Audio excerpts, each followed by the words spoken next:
importante a questão dos lembretes, né? Pedir a gentileza a todos para deixar o microfone e a câmera desativados, deixar o celular no modo silencioso para não termos os ruídos externos, né, que podem atrapalhar tanto a sua audição quanto as dos demais. Dúvidas, comentários serão respondidos após a explanação. A formação será gravada e disponibilizada posteriormente. Luiz Figueiredo aí, PCNP de Tecnologia, sempre com a gente aí. Luiz, muito obrigado aí pela parceria. Ao final da formação, ela vai ser disponibilizada e um formulário do registro de participação também vai estar disponível para todos. As dúvidas oriundas sobre temas não tratados, dúvidas mais gerais, vão ser realizadas ao final da TPC. Hoje a nossa pauta ela está composta com a PCNP de Física Edna, ela vai falar sobre a questão da interdisciplinaridade. PCNP de Língua Portuguesa, Alessandra Junqueira, estratégias, metodologias de leitura. E, finalizando, PCNP Luiz Figueiredo, aplicativos para auxiliar a todos nós no nosso processo de ensino e aprendizagem. Passo a palavra agora para a PCNP de Física, Edna Soares. Edna, boa apresentação, bom dia.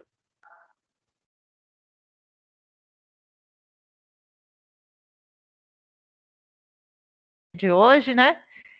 Nós vamos falar de uma palavra que nós ouvimos o dia todo, né? Agora, atualmente, né? A interdisciplinaridade, né? Então, aqui nós vamos falar do ensino de física. Hoje, que interessante, que hoje de manhã, quando eu abri o computador para ver as notícias, estava falando justamente do tema que nós vamos abordar hoje, que é a água de lastro. Eu achei muito interessante isso, falei, nossa, que coincidência, né?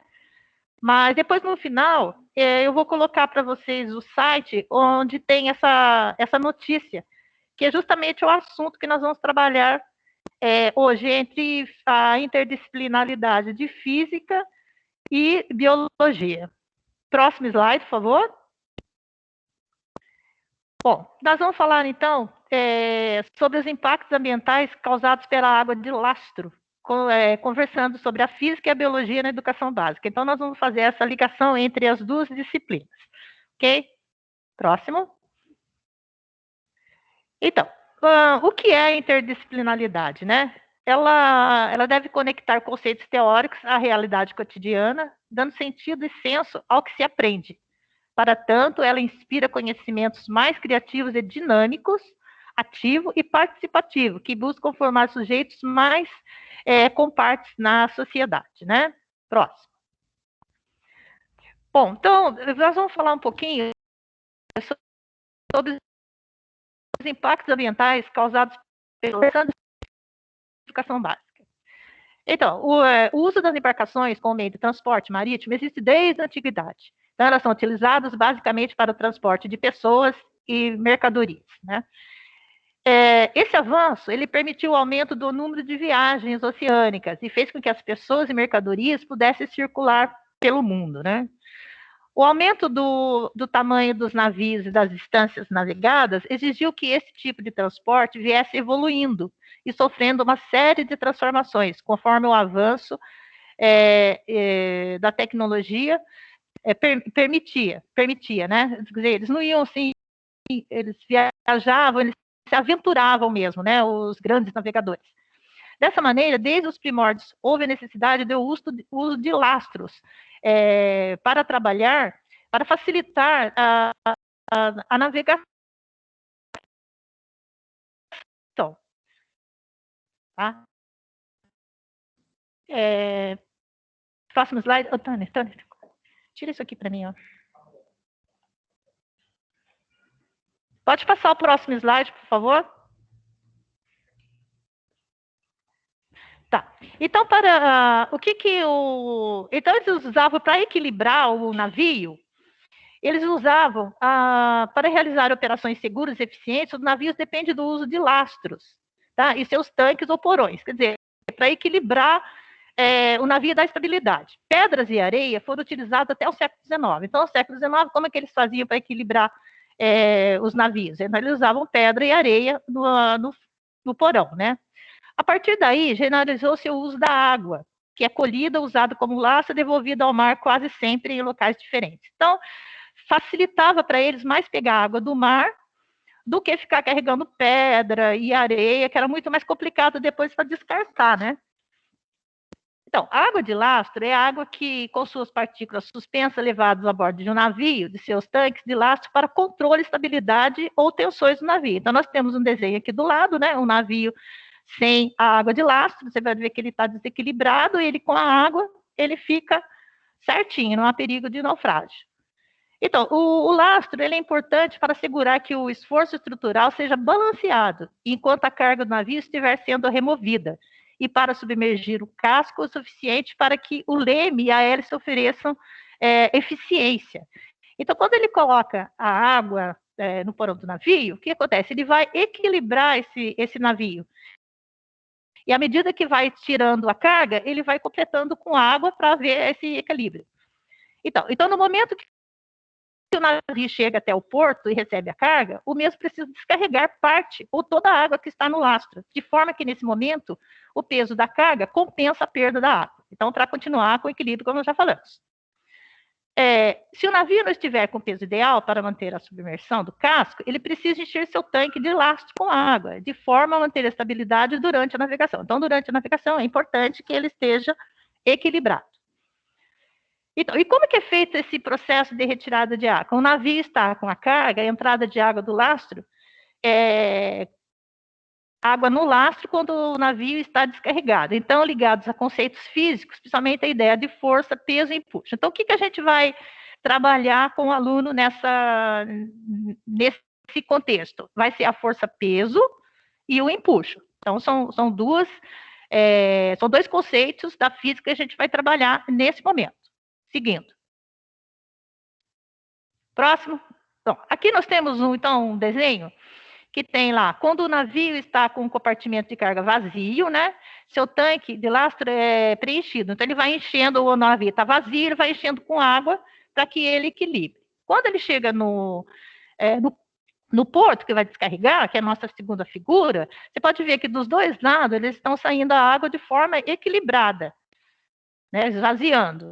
E nessa, o que acontece? Essa água, ela costuma ser transportada de um país para outro, e quando são eliminadas no meio do ambiente, ela pode disseminar espécies potencialmente perigosas e invasoras. Tá? Ele traz de um local e leva para outro. Continuando. Próximo. Então, vamos ver os conceitos agora, né? Que o professor vai trabalhar com o aluno desse conceito, da força-peso. Então, a força-peso é resultado da atração gravitacional exercida pela Terra, que puxa os corpos para baixo, em direção ao centro do planeta, e o empuxo é a força de reação, é a força contrária, né? Exercida pelo fluido. Então, esse fluido, aqui no nosso caso, ele é a água, mas também é bom lembrar ao aluno que não só a água é um fluido, né? Que o ar também é considerado um fluido. Então, nós temos a força-peso e o empuxo, que eles atuam em direções contrárias, quer dizer, em direções opostas, né? E para que um corpo venha a boiar em um líquido, o mesmo precisa que o módulo da força-peso e o módulo da força de empuxo sejam idênticas. Então, por exemplo, vamos supor, tem tantas toneladas para cima, tantas toneladas para baixo. Então, ele fica no equilíbrio, tá? Quando acontece da força-peso ser superior ao módulo empuxo, o corpo tende a afundar. É aí que entra a água de lastro, ok? Então, aqui nós temos um desenho de um barco, nós temos E igual a P, empuxo igual a força-peso, tá? Igual ao peso do navio ali do barco. Sabendo que esses conceitos básicos da física, o aluno já aprendeu, alguns alunos aprendem esse conceito de P igual a mg, peso igual a massa vezes a gravidade, lá no 9º ano, em ciências. Em ciências, ele já tem um contato com esses conceitos. Sabendo desses conceitos básicos da física, como um navio tão grande, tão pesado, consegue flutuar em um líquido, então aí está a hora de você jogar aquela pergunta para a sala, né? Como que o navio tão pesado ele consegue flutuar? Se você jogar um martelo na água, ele afunda. E como que o navio, que é tão mais pesado que o martelo, ele não vai afundar? Então, é uma pergunta que você pode jogar para a sala. Para responder essa pergunta, é necessário saber que a força-peso que atua em um navio é calculada a partir da massa do navio multiplicada pela gravidade, tá? Do local onde se encontra esse navio, sendo a seguinte equação. Então, nós temos a nossa primeira equaçãozinha, que o aluno já deve ter conhecimento lá, que é o P igual a mg. Próximo. Aí, ele vem a equação do empuxo sobre o navio, que ela é calculada a partir da multiplicação da densidade do líquido, do volume do líquido deslocado e da gravidade. Ok? Nós vamos ter uma segunda formulazinha. Observando essas equações, pode ser visto que o módulo da força peso do navio é muito alto, devido à sua grande massa. Então, a massa tem uma influência bem grande aí nesse contexto. Isso faz com que o empuxo também tenha que ser alto e idêntico à força peso do navio. É claro, se o módulo da força for diferente do módulo lá do empuxo, vai acontecer do navio afundar. Então, para que esse equilíbrio entre as forças ocorra, é necessário que o volume de líquido deslocado pelo navio seja alto, já que a grandeza da gravidade aqui no planeta Terra, nós temos que é 9,8 metros por segundo ao quadrado, que o aluno também já deve ter visto lá no nono ano, e a densidade da água, 1 grama, não esquecendo de explicar para ele que a densidade da água do mar é maior, né, por causa da salinidade, e que a água doce é 1 grama por centímetros cúbicos. É interessante não esquecer de detalhar esse item aí. Ok? Próximo. Então, agora, você pode ver que até nós não conversamos nada de cálculo, nada ainda na física. A gente simplesmente passou os conceitos, tá? Que no nosso objetivo aqui nesse momento, nessa atividade, é justamente apenas passar um conceito da física e agora nós entramos na parte da biologia, que é a água de lastro e a bioinvasão. Então, nós já falamos anteriormente que a água de lastro é para dar o equilíbrio, tudo isso a gente já passou, já falou, né? E nós temos os porões do navio são carregados por água proveniente da região litorânea em que se encontra. Então, se ele está lá na China, ele pega a água da China e vem para o Brasil. Ele vai deslocar, vai soltar essa água aqui no Brasil. E isso tudo traz transtornos no meio ambiente. Então, existe a lei, né? Existe uma lei, a Anvisa. Nós temos uma lei que depois, mais para frente, eu vou falar qual que é. Tem uma regulamentação para essa descarga da água de lastro, né? Então, o que ela faz, a água de lastro? Ela transfere inúmeras espécies da fauna e da flora de uma localidade para outra. Desculpa. Quando dispersas, essas espécies invasoras podem causar impactos profundos ao ecossistemas. Ok? Próximo. Próximo. Próximo slide.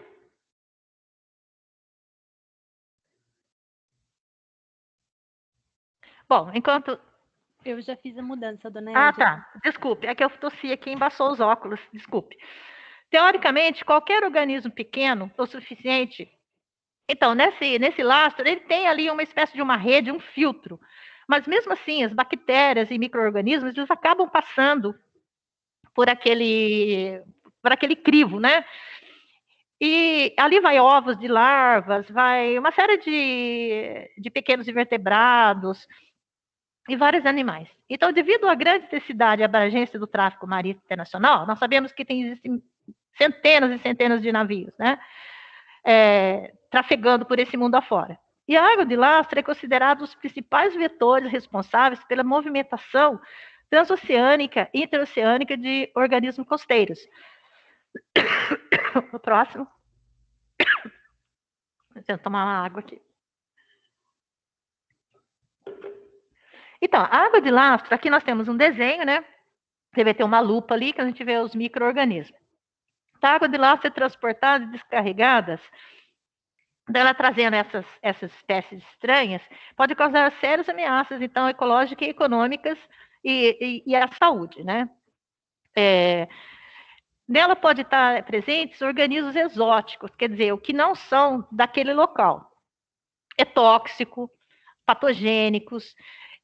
O vibrião do cólera, ele chegou também em vários países, vindo da África, naquela época que houve aquela pandemia toda de cólera na África, justamente já foi comprovado que foi um dos fatores é a água de lastro, né?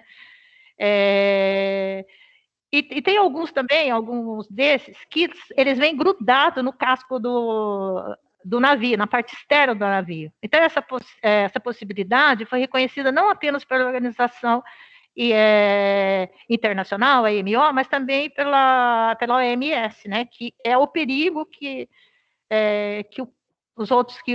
a população, aliás, os mares podem ser contaminados, os mares, rios, porque tem navios que tem portos que são em rios, né?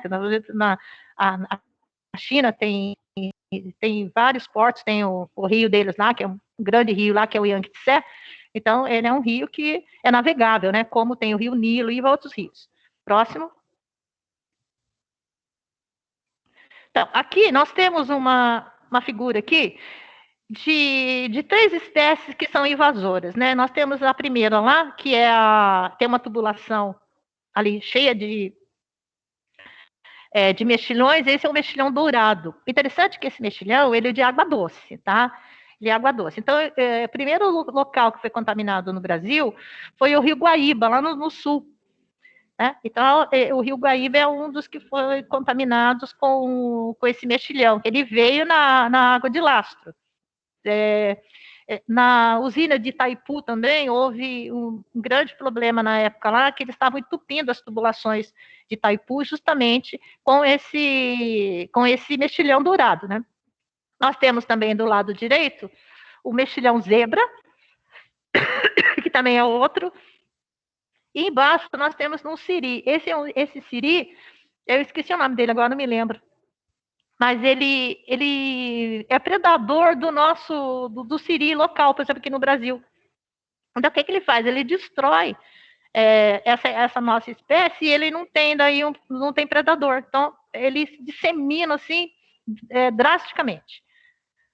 Nós temos também um desenho ali, uma foto ali em cima de um funcionário limpando uma tubulação de a usina lá do sul. Ok? Próximo. Aqui no Brasil, a gente nós já falamos, né? Pode passar, esse aí a gente já comentou. Então, como é que o gerenciamento da água de lastro tem uma norma, a norma 20 da Costa Marinha do Brasil, ela determina que todo navio que atraque em portos brasileiros comprove a troca de água de lastro, sendo essa efetuada em alto mar, né? Então, por que ela é feita em alto mar? Pode seguir. Próximo. Então, ele tem que ser essa água de lastro, ela tem que ser trocada a 200 milhas da costa. Tá? Por que 200 milhas da costa? Porque a maioria das espécies, elas vivem na costa do oceano, né? Nas praias, vamos dizer assim, né? Nas encostas. Tá? Porque em alto mar, como que eles não sobrevivem muito em alto mar? Porque a salinidade em alto mar, ela é bem maior do que na costa. Então, esse é o motivo pelo qual você vai trocar essa água a 200 milhas, que a probabilidade das espécies sobreviverem é menor do que se ela for bem, bem mais perto da praia.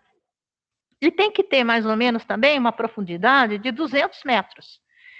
É lógico que ele não é 100% garantido, que não vai chegar alguma espécie, né, na costa, mas a probabilidade, sendo menor, já é um ganho, né? E a água de lastro, a água é usada no lastro justamente porque é a forma mais fácil. Até agora ainda não descobriram uma outra forma, ou não criaram uma outra forma de fazer esse equilíbrio do navio quando ele está trocando, né? Então, isso acontece muito com os navios cargueiros, que são os navios bem pesados, tá? Então, nós acredita-se, inclusive, que grande parte das espécies tidas como nativas do Brasil, que a gente fala que é nativa, tenha chegado à costa nacional por meio de lastro de navios do mundo todo. E, às vezes ela nem é nativa daqui. Ok? Próximo. Então, aqui temos um desenho, a gente já olhou como é que é feito a troca da água, né? Tem o porto de origem, ele carrega, o mar aberto ele solta, e chega no porto final, ele pode, mesmo com a descarga em alto mar, né? Ele libera ainda alguns invasores na costa, tá? Acontece. Ubatuba tem um mexilhão lá em Ubatuba, um mexilhão escuro, que ele não é nativo daqui do Brasil, mas infelizmente ele empesteou as praias, tá? As encostas ali em Ubatuba. Próximo. Então, como é que o professor... Agora vamos falar da nossa atividade. Como é que a gente pode desenvolver física e biologia? Tá? Isso aí o professor pode fazer na sala de aula, é tranquilo, né? Eu coloquei no primeiro momento, tem um vídeo que é a flutuação dos corpos, tá? Esse do Laboratório Didático de Estudo de Física da UFRJ.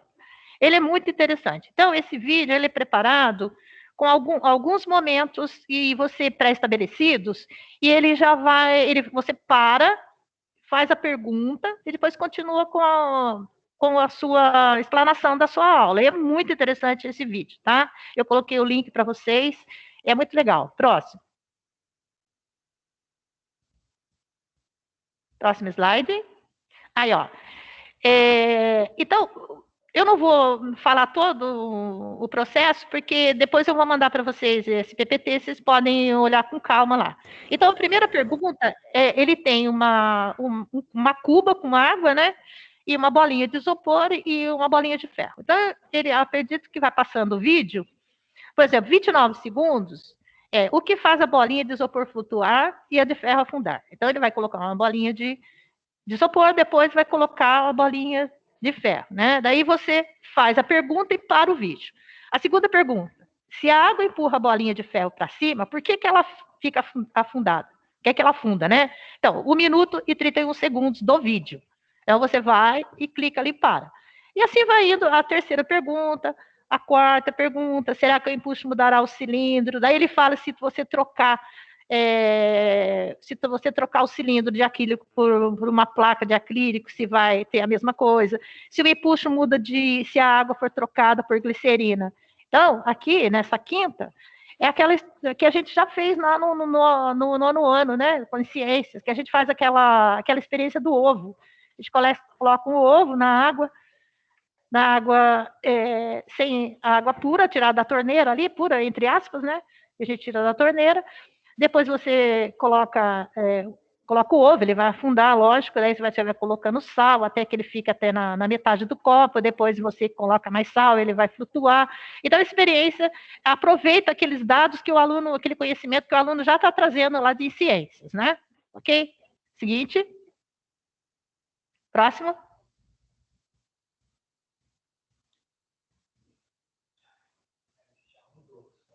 Tá. Ana Edna, eu passei, tá? Então, Deve estar com delay, tá com delay, tá? Tá bom. Tá. Então, as questões propostas, será que o empuxo muda se a água for trocada por glicerina? Então, aos 7 minutos e 8 segundos. Próximo. Aí. Então, eu tenho aqui uma tabelinha, eu coloquei uma tabela, né? Que você, a cada pergunta que você faz, volta. Isso. Então, a cada pergunta, lembra da primeira pergunta que você fez para o aluno lá na hora que você parou o vídeo? O que faz a bolinha de isopor flutuar e a de ferro afundar? Qual o conceito que você está usando da física? Conceito de força, peso e de empuxo. E assim sucessivamente. Nós temos aqui várias as perguntas que foi feita anteriormente no vídeo, quando o aluno já assistiu, e você, o professor, você sabe qual conceito que você está abordando em cada parada que você faz no vídeo, ok? Seguinte. Então, essa ideia do vídeo, ela foi extraída lá do livro Temas para o Ensino de Física com Abordagem de Ciências, né? Já falei para vocês, já coloquei o link lá. O segundo momento da aula se constitui uma experiência prática encontrada nesse .ciência.org experimentos, eu acho que os professores já devem conhecer esse site, Lá tem uma experiência, essa experiência que você vai fazer, você vai simular a entrada e saída de uma água de lastro com garrafa PET, dentro de uma bacia e uma garrafa PET, ou um aquário, né? Você pode encher com água ali e você faz com a garrafa PET ali. Ali ele explica tudo direitinho para você como é que funciona a entrada e a saída dessa água de lá. Você pode levar para a sala de aula, né? Tem o vídeo, mas se você quiser, você pode levar para a sala de aula, que é muito mais interessante o aluno fabricar o casco do navio dele ali, né? Seguinte.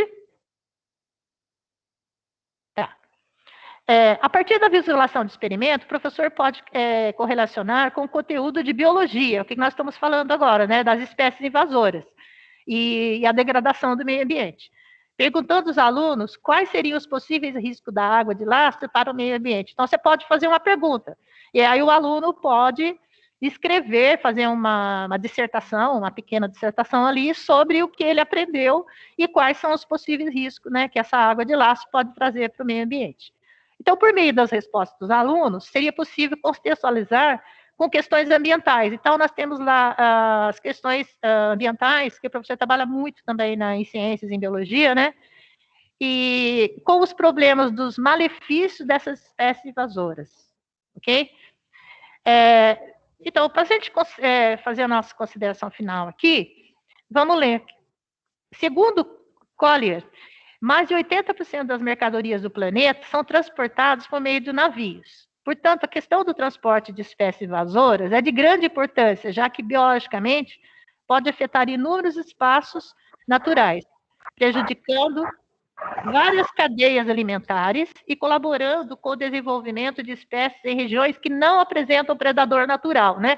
Nós temos um exemplo aqui, que não tem nada a ver com do navio, da água de lastro, nós temos aquele caramujo, né? Caramujo africano, que é uma praga que a gente não consegue exterminar e que ela não tem predador, é uma espécie invasora e está aí destruindo os nossos caramujos. Aquele branquinho a gente nem vê mais, aquele que era comum que a gente via quando a gente era criança, a gente não vê mais. Então ele tomou conta do espaço.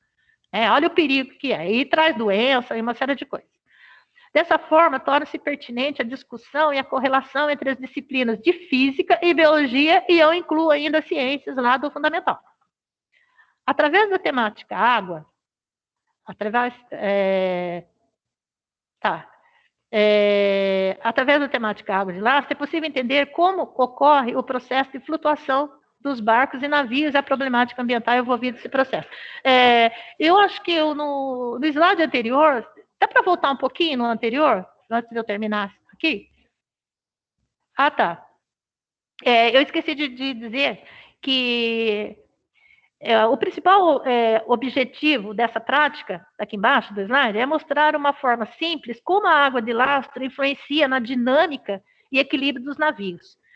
O professor poderá trazer a experiência feita e trazer o teste com os alunos e fazer o teste com os alunos em sala de aula, mostrando que quando o lastro do navio se enche de água, ele se torna mais pesado e, portanto, seu casco afunda até certo ponto. Quando o navio libera a água do lastro, o mesmo se torna mais leve, tendendo a levantar mais o casco. Então, aí o objetivo dessa temática, né, entre física e biologia, é justamente esse daí. Tá? Voltando lá, o próximo slide, por favor. Mais um pouquinho, próximo. Tá, aqui eu coloquei para vocês as referências de onde eu tirei esse material para montar para vocês o SPPT, né?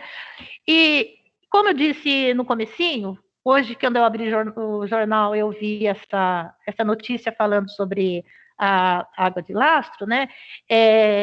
Depois eu vou colocar, deixa eu ver aqui, eu coloco depois, peço para alguém colocar lá no chat para vocês, como que os navios podem levar e trazer contaminações dentro do espaço da navegação, ok? Eu estou à disposição aqui de vocês para qualquer pergunta, ajuda que vocês precisarem com o material, né? Se algum professor se interessar por esse material, depois é só entrar em contato que eu passo por e-mail, a gente dá um jeito de ter um contato, ok? Muito obrigada, eu passo a palavra. Obrigada, dona Edna.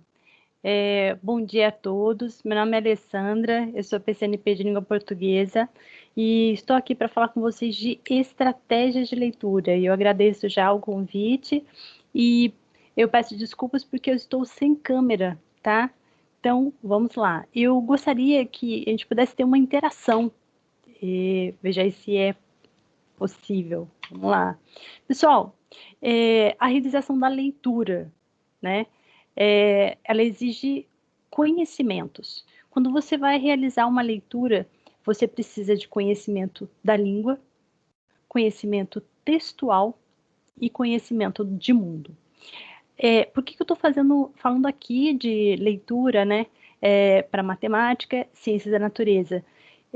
Exatamente porque a linguagem, a leitura, ela perpassa todas as áreas, e todas as áreas são responsáveis pela evolução da linguagem, que facilita a aprendizagem. A gente vai falar aqui, então, de início de conhecimento linguístico, que é o conhecimento da língua. Se a pessoa não conhece a língua, não tem como ler. E o conhecimento da língua, ele abrange desde saber como pronunciar o português, chegando até o conhecimento sobre o uso da língua. Para isso, a gente vai ver uma experiência aqui em um texto, né? Para vocês verem quando falta o conhecimento linguístico, como isso atrapalha a leitura.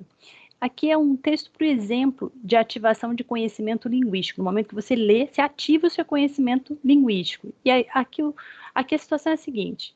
Em 1972, o deputado Elias Murad, do PSDB, ele era muito culto e tal, e o deputado Elias Murad contou a história, que o Ovídio de Abreu, que era muito culto, ficou sabendo, né, ele era secretário do interior de Minas Gerais, e ficou sabendo que haveria um tremor de terra numa cidadezinha chamada Bom Sucesso, em Minas Gerais. E ele escreveu na época, né, em 1972, e isso foi publicado em 92, mas aconteceu em 72, um telegrama. Eu vou pedir que todos prestem atenção nesse telegrama e digam para mim o que está escrito aí, né? Movimento sísmico previsto essa região, provável epicentro, movimento telúrico, sua cidade. Obséquio, tomar providências logísticas cabíveis. Isso apareceu na Folha de São Paulo em 92, mas o acontecimento é em 72. Quem pode explicar para mim o que disse aí o Ovídio de Abreu? Alguém, por favor? Pode dizer o que está dizendo aí o telegrama?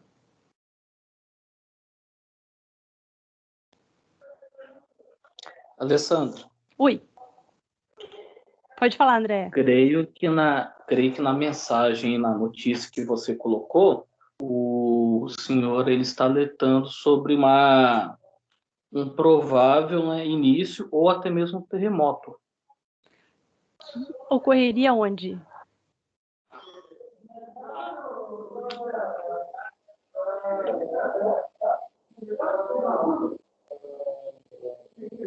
Na cidade do prefeito, que é Bom Sucesso. Ele endereçou isso,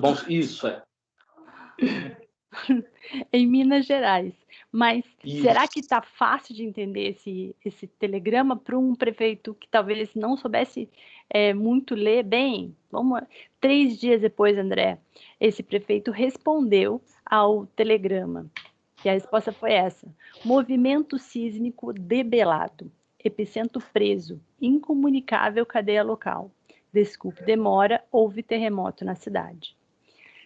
E aí, o que esse prefeito entendeu daquele telegrama?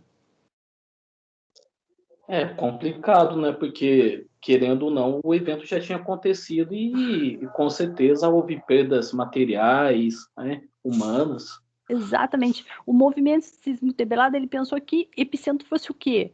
O nome de uma pessoa, né? E prendeu um cara chamado Epicentro. Isso por quê?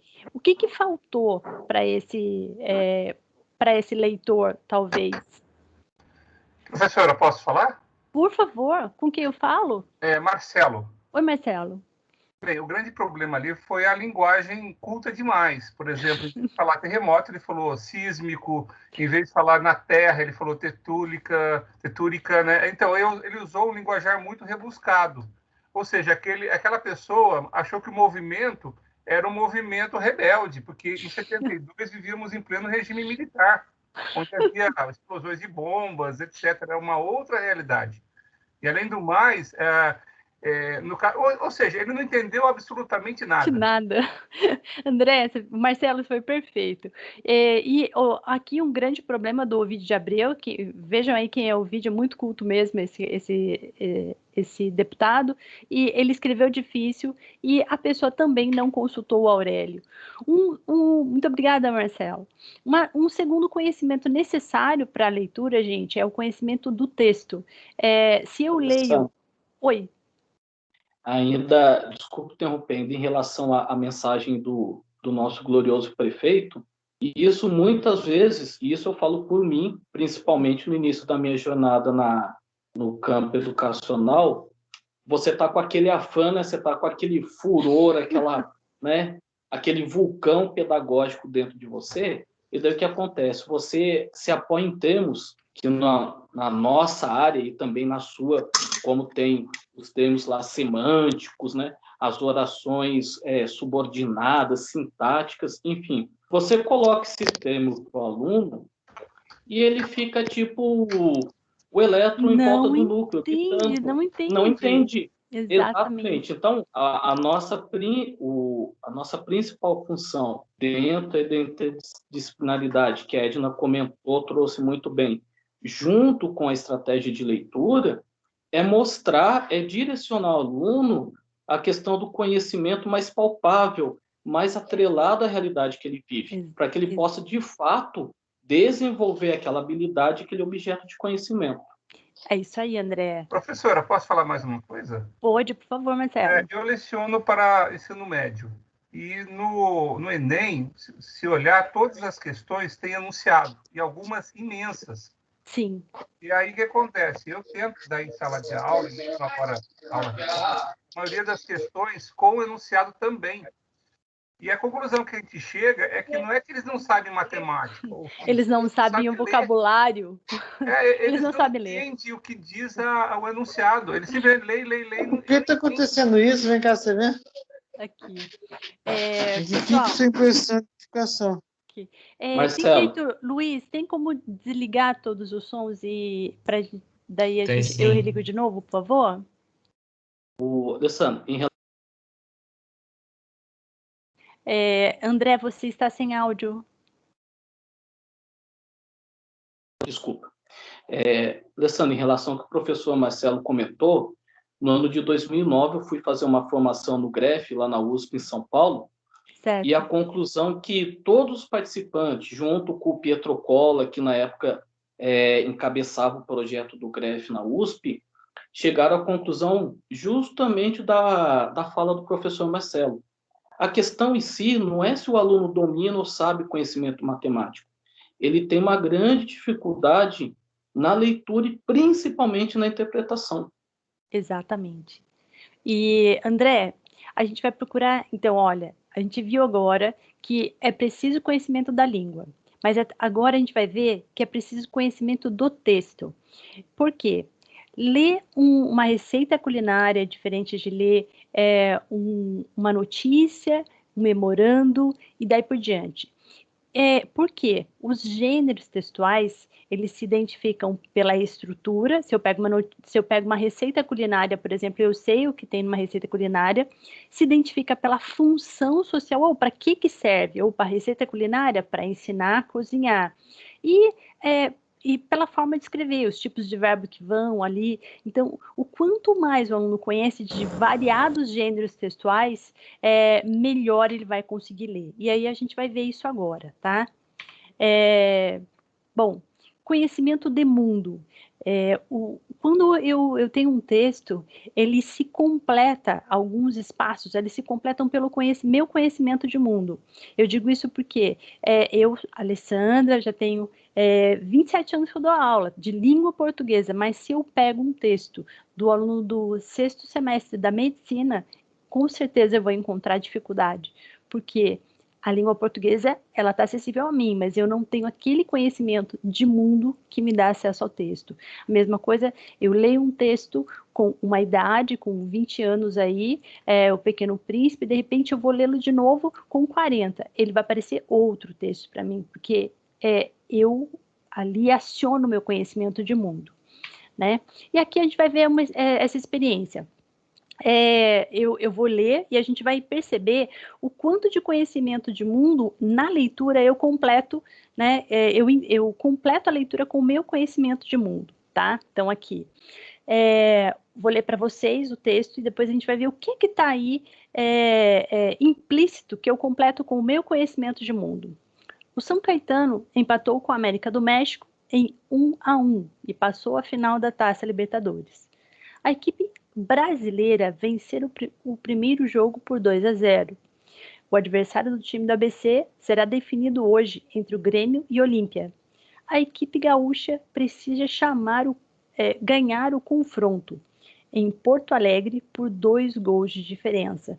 Isso aconteceu em 2002. Bom, primeiro, de acordo com o conhecimento de mundo que a pessoa tem, essa leitura vai ser maior ou menor, né? Então, quando eu falo aqui, ó, o São Caetano empatou com a América do México em 1-1 e passou a final da Taça Libertadores. Eu tenho que ter noção do que é o futebol, do que significa essa Taça Libertadores. Então, ó, a equipe brasileira vencer o primeiro jogo. Qual é a equipe brasileira? A pergunta, por favor, eu peço que vocês respondam mentalmente, tá? O adversário do time do ABC será definido hoje entre o Grêmio e o Olímpia, né? O que é esse time do ABC? A equipe gaúcha precisa ganhar o confronto. Epa, quem que é a equipe gaúcha, que já foi dita no texto? Em Porto Alegre por 2 gols de diferença. Vamos ver aí o que não estava explícito, mas que foi completado com o nosso conhecimento de mundo. São Caetano, a equipe brasileira, é time do ABC. Quando eu falo assim, ó, São Caetano e tal, e quando eu vou retomar São Caetano, eu retomo com a equipe brasileira. Se eu não tenho conhecimento de mundo de que a equipe brasileira é o São Caetano, isso atrapalha o meu entendimento do texto. Ó, o Grêmio é a equipe gaúcha. Quando no texto eu vou retomar, né, olha só, entre o Grêmio e o Olímpia, eu retomo a equipe gaúcha precisa ganhar o confronto. Então, eu estou retomando, epa, quem será a equipe gaúcha? O meu conhecimento de mundo está preenchendo isso, por isso eu entendi o texto. Volto aqui. Olímpia é time paraguaio. Então, quando você lê um texto, parte dele o entendimento dele é completado com o seu conhecimento de mundo. Então, por isso, quanto mais conhecimento de mundo você tem, melhor você vai entender um texto. Aí, gente, vai a dica para os objetivos. Uma pessoa que não... Alessandro, se uma pessoa que não conhece, né, não gosta muito da modalidade esportiva futebol, a notícia ela fica sem nexo algum. Sim, ela não tem como completar com o seu conhecimento de mundo, com certeza. E, obrigada, André. Objetivos de leitura e estratégia de leitura. Pessoal, se eu tenho uma leitura e eu tenho um objetivo, esse objetivo vai ser norteador para construir a minha leitura. Leitura é construção de sentidos. Imagina que eu tenho um texto e nele tem a descrição da casa na praia. E eu tenho ali alunos universitários que estão lendo o texto. Provavelmente com o objetivo de morar nessa casa. Provavelmente eles vão observar o que nesse texto? Opa, quantos quartos tem? É longe ou é perto da faculdade? Tem espaço para estudar? E tudo que foi envolvendo o objetivo deles, que é morar na casa. De repente eu pego esse mesmo texto, a descrição da casa na praia, e esse texto é lido por pessoas que querem roubar a casa. Com certeza, os objetivos vão ser o que tem de valor, qual é a rotina das pessoas da casa, se tem alarme, entende? Então, quer dizer, o meu objetivo de leitura, ele é norteador. Um professor pedir para o aluno ler para resumir, ele vai fazer uma leitura, o professor pedindo para o aluno ler para tirar as ideias do autor, o que o autor defende, a leitura vai ser outra.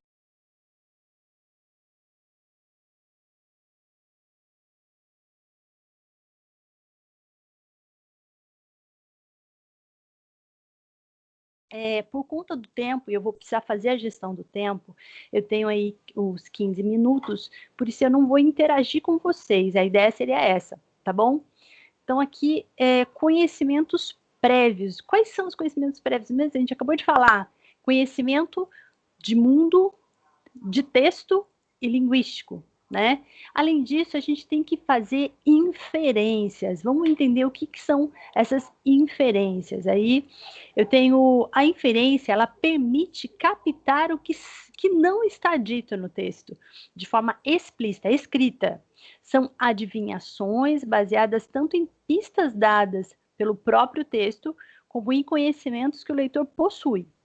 Então, para eu fazer inferência, eu tenho que observar as pistas do texto e preenchê-las com o meu conhecimento de mundo, tá? Então, vamos entender isso aí. Olha o exemplo de inferência. Hoje, prestem bem atenção no conteúdo. Hoje é aniversário de Cacá. Elô e Juliana saíram para comprar um triciclo de presente. Acabaram, porém, escolhendo uma boneca que faz pipi. Isso aí é de Cato, 1985. Mas o que está implícito aí? Vamos ver. Primeiro, podemos extrair vários fatos que não estão linguisticamente expressos, não estão escritos, mas que podem ser extraídos do texto, ou seja, inferidos. Ale. Oi. Só pausa um minutinho, por favor, que tem algumas pessoas colocando que caiu e sumiu o som e a imagem. Engraçado, para mim tá normal também. Mas tem várias pessoas colocando que tá normal, que tá... Caiu e voltou já. Então, quem caiu está me ouvindo? Ou se a internet tá ruim? Caiu, mas já... Isso aí, Daniele, caiu, mas já voltou. Então tá bom. Ale, posso continuar? Pode continuar, por favor. Beleza. Obrigada. Imagina. Olha só, perguntas que estão implícitas. Eu vou voltar à leitura aqui, ó. Hoje é aniversário de Cacá. Elô e Juliana saíram para comprar um triciclo de presente. Acabaram, porém, escolhendo uma boneca que faz PP. E aí, olha, o presente é para Cacá porque ela é aniversariante. Então, isso não está escrito, né? Aqui, outra pergunta. O triciclo é usado por crianças. Logo, Cacá deve ser uma criança. Como que a gente entende que ali que a Cacá é uma criança? Ela vai ganhar um triciclo de presente. Não foi dito que ela é criança, né? Boneca é brinquedo geralmente de menina. Logo, Cacá deve ser uma menina. Então, tá vendo? Pistas e preenchimento com o nosso conhecimento de mundo. Isto são inferências, os preenchimentos com os nossos conhecimentos por meio de pistas do texto. Ver outro exemplo de exercício de inferência, a gente não vai fazer isso por conta do nosso tempo aqui. Vamos ter agora uma experiência de leitura. Eu tenho um texto aqui, tá? E extraído de um jornal, e a gente vai ver, assim, 3 níveis de leitura. Então, o primeiro contato e perguntas que vão aprofundando, tá? Vamos fazer aqui, ó. Primeiro contato com o texto, a gente faz uma leitura global. Por quê? Para a identificação do gênero textual, se é notícia, reportagem, receita, a ser lido, e ativação dos conhecimentos prévios sobre o assunto. Então, eu tenho aqui, a primeira pergunta seria assim, que texto é esse? Aqui nós temos uma notícia, né? Que de título Crianças ainda são o sustento da família. E aí, quem o produz? Aqui não tem o nome da repórter, mas nós sabemos que saiu no estado de São Paulo. Então, é uma repórter do estado de São Paulo, um repórter, né? Onde foi publicado? E quando? Qual a fonte? Ele foi publicado em 2006, né? No estado de São Paulo, que é a fonte, né? E quando? Quando aqui então, o estado de São Paulo e em 2006. Outra pergunta. Quem é que lê esse tipo de texto? Provavelmente adulto culto, né? Que se interessa por notícias. E aí, para que serve? Ele serve para informar. E a foto. Veja bem, com esse título, crianças ainda são sustento da família. Você tem aí a foto que foi do Sérgio Castro, é uma criança, né, com seixos aí, paus, né, amarrados do lado e fazendo um porquinho, um cofrinho de porquinho. Então aqui, olha, como que eu sei disso? Nós temos a legenda embaixo que diz, ó, menina de 12 anos fabrica um cofrinho de barro. Então a legenda esclarece muito disso, né?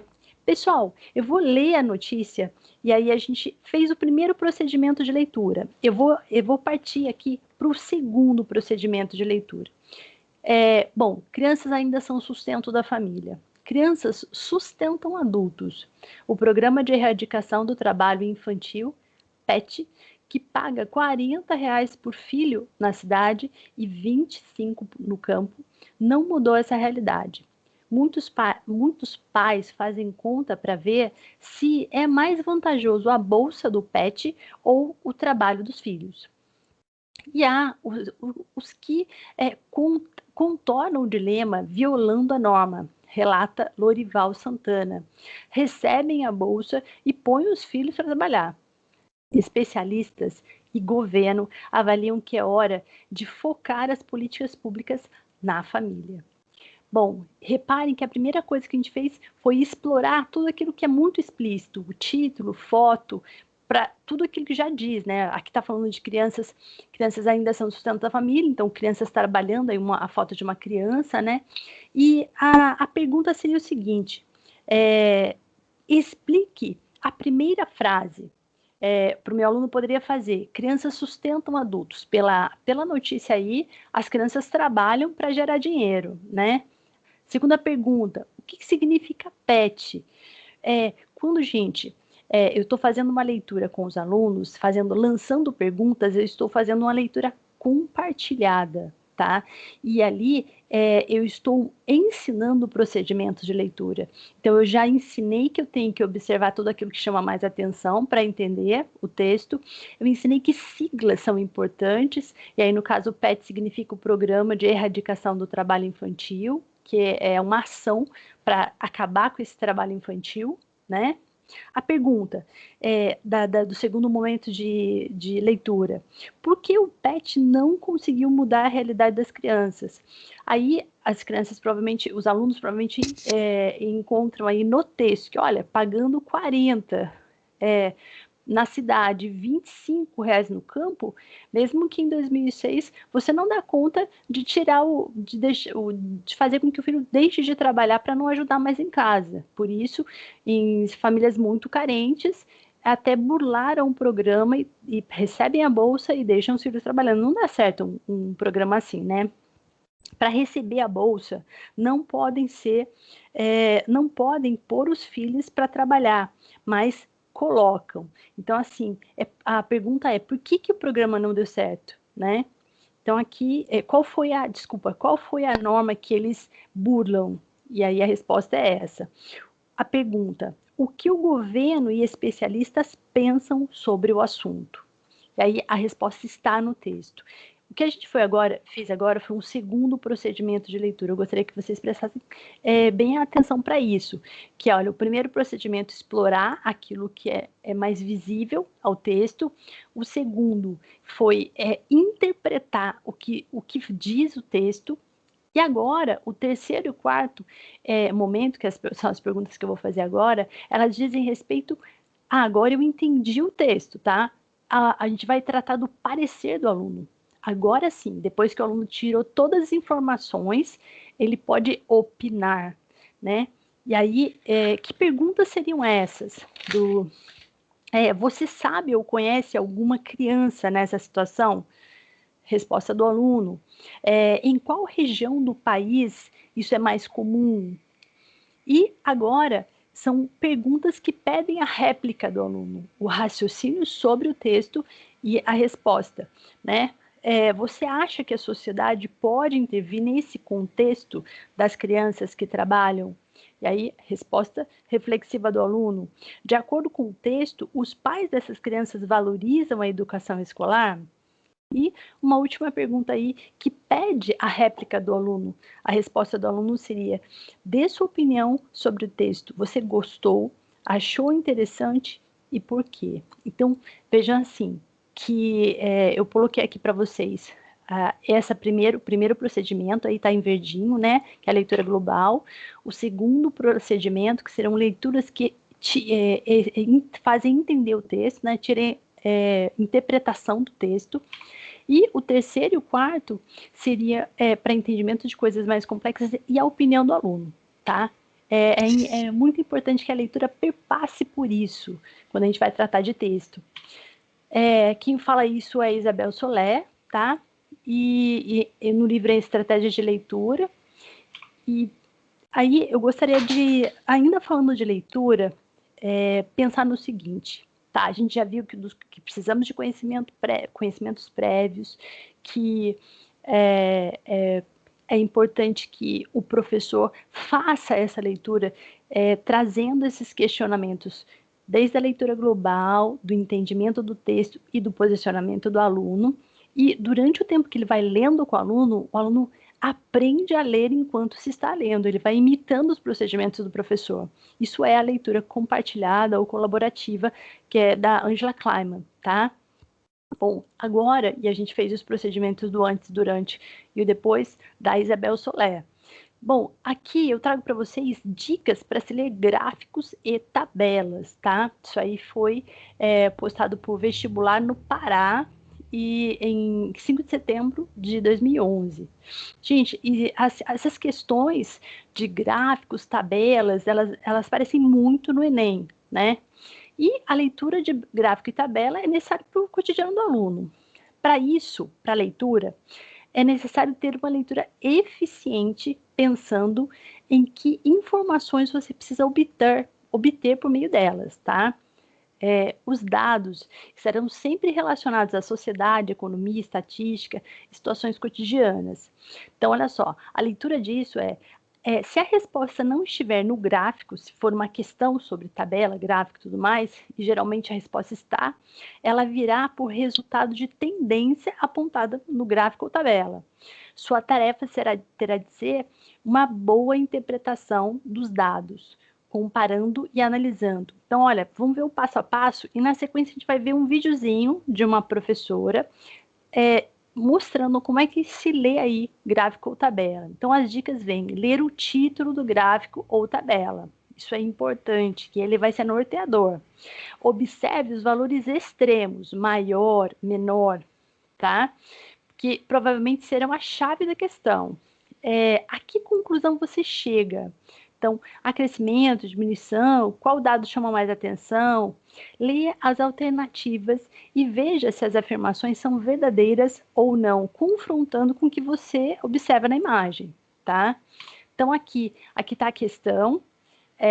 A professora vai... eu só vou deixar esse material, vai ficar com vocês, vai ficar disponível para vocês. Eu não vou ler a questão, vou passar direto para o vídeo da professora, dando as dicas de como leria esse gráfico, tá? Então, aqui, isso e a questão. Bom, Dani, será que eu teria 10 minutos? Daí eu leio essa questão e a professora faz aí a análise da questão?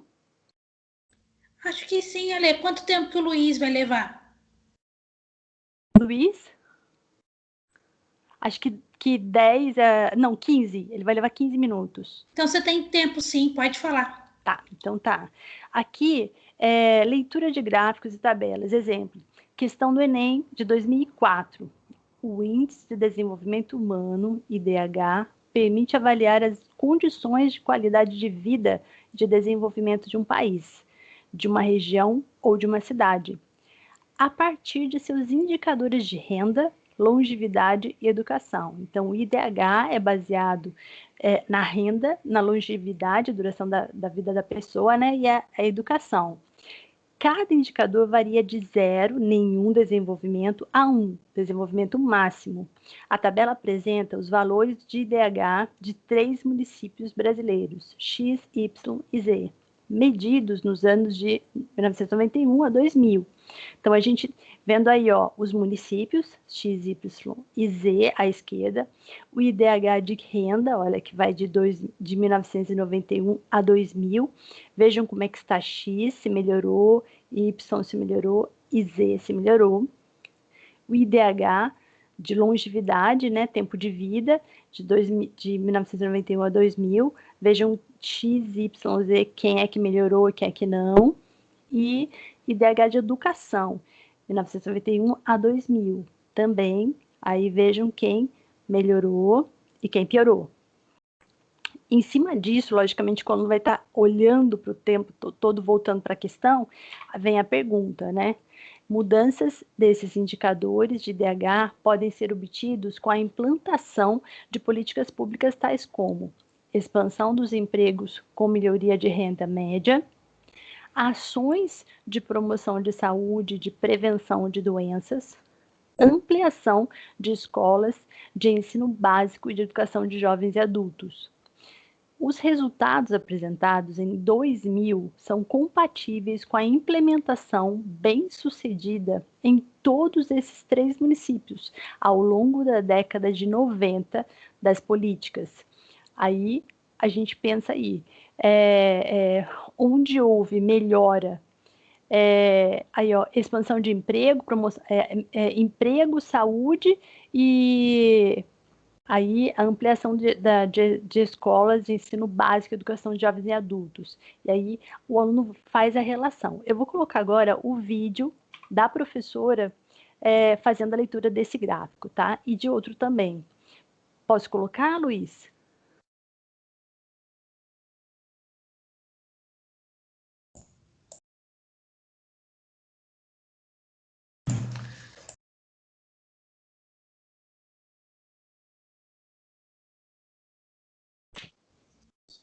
Ale, tá sem som.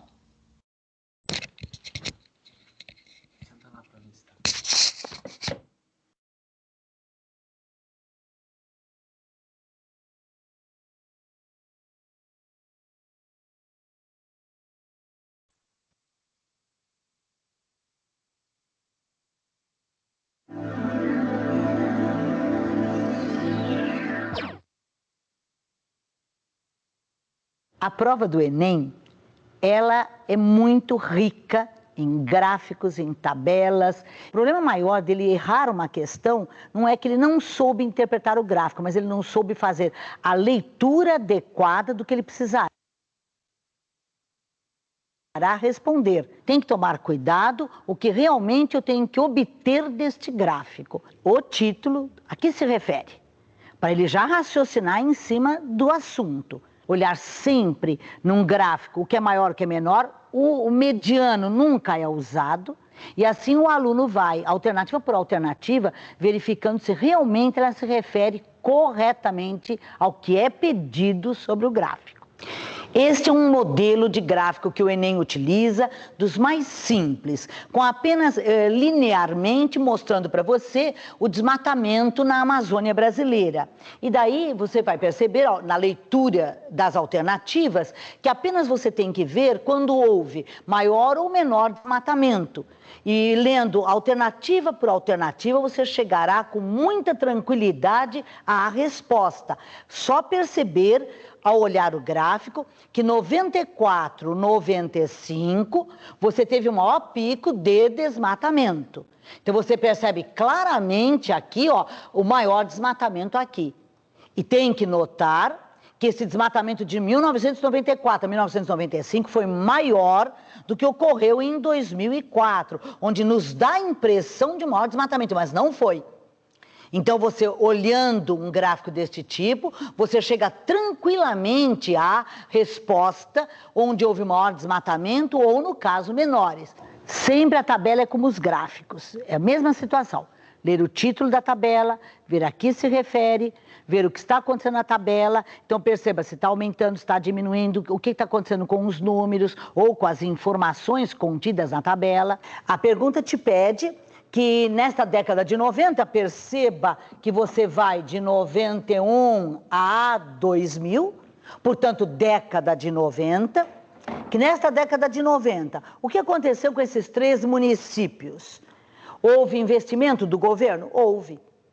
E qual investimento do governo não deu certo? Bom, vamos ver. Vamos concluir, vamos fazer uma análise. Então, veja, o que não deu certo? A renda aumentou? Não, aqui diminuiu nesse município. E nesse também ficou quase igual. E nesse diminuiu. Então, será que aumentou o número de empregos nesses 3 municípios? Aumentaram o número de empregos? Eu acho que não.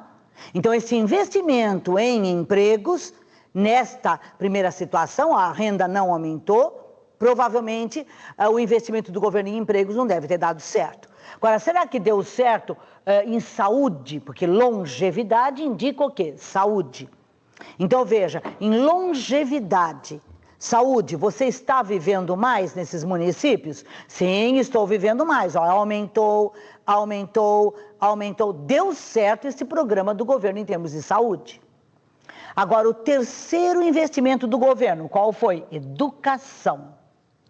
Então, no setor educacional, olha que melhoria maravilhosa, ó, melhorou. Nossa, olha este último como melhorou. Então, deu certo este investimento no setor educacional nesses 3 municípios? Sim. Então, perceba, eu tenho que ver o que deu certo no investimento do governo, no investimento governamental nesses 3 municípios nesta década de 90. E percebo que só não melhorou a renda. Tá? Melhorou longevidade ligada à saúde, melhorou educação. Então, a partir desta conclusão, você já tem a resposta. Essa é uma outra situação muito frequente no Enem, o uso de mapas.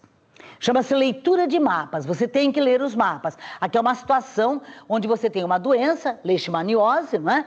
Onde você tem que, veja, ler as alternativas e vendo o que aconteceu na evolução do mapa. São mapas em datas diferentes, em 85 e 99, e veja o que foi acontecendo neste mapa. E você percebe que, por exemplo, o estado de Minas Gerais, tá? Veja, era um estado que tinha baixo índice de leishmaniose e aumentou muito. Olha lá, perceba por este gráfico que foi para o alto, aumentou bastante o estado de Minas Gerais. Então, ao ler as alternativas, você vai ver se isso é verdadeiro. Ao ler as alternativas, você vê, por exemplo, que eles se referem muito ao Maranhão. O Maranhão houve mudança? Não, não houve mudança. Então, ao ler as alternativas, eu vou vendo o que aconteceu, se aumentou, se diminuiu, e eu percebo claramente na leitura do mapa, dos 2 mapas, eu percebo o que foi acontecendo. Então, leia a alternativa e verifique nos mapas se isso é verdade ou não. Então, uma leitura de mapas que é muito fácil de você fazer, mas que exige apenas atenção. Se você tiver atenção, você fará a leitura dos mapas com tranquilidade.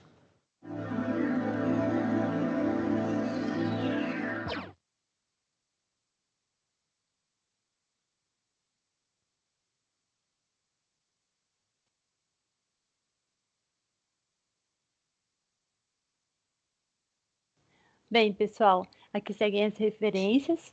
Eu espero ter contribuído aí com a ideia de leitura e agradeço ao convite e passo a palavra para o Luiz. Bem, Luiz, posso exibir o vídeo? Pode sim.